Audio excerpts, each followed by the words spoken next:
ప్రియాం అరుంధ క్షేత్ర దేవతాభ్యో నమః ఆవాహ దేవత అనుకూల దావసాల సిద్ధిరస్సు నమస్కారం చేసుకోండి.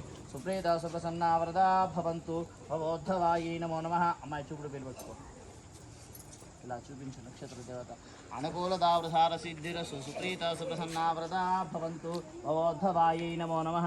లక్ష్మీదేవత అనుకూల దావసాల సిద్ధిరస్సు పుత్ర సంతాన దేవత శతమహాలక్ష్మీ దేవత అనుకూల దావసాల సిద్ధిరస్సు. అమ్మాయిని అడుగు, కనపడిందా లేదా? లక్ష్మీనారాయణ దేవతాభ్యో నమః అనుకూల దావసాల సిద్ధిరస్సు. అడుగయ్యా, మహాలక్ష్మీ నారాయణ దేవతాభ్యో నమః. అడుగు, అమ్మాయిని అడుగు. కనపడిందా? కనపడలేదా? పేరు అడుగురా, కడిగింది అడుగు. కనపడిందా? మౌనిక కనపడింది అని అడుగు. మహాలక్ష్మీ నారాయణ దేవతాభ్యో నమః శీఘ్రమే సంతాన దేవత అనుకూల దావసాల సిద్ధిరస్సు. చూపించు.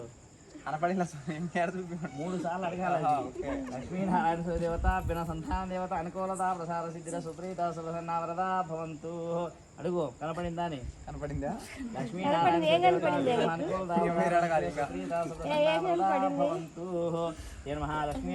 దేవతాభ్యో నమః మహాలక్ష్మి శ్రీనివాస అనుకూల దావసాల సిద్ధిరస్తు. అమ్మాయి ఎందుకయ్యా అంటే, అమ్మా నీ అరుంధ నక్షత్రం చూపిస్తున్నాను. ఈ నక్షత్ర భాగంలో అమ్మవారికి ఎంతమంది అంటే 12 మంది అన్నమాట.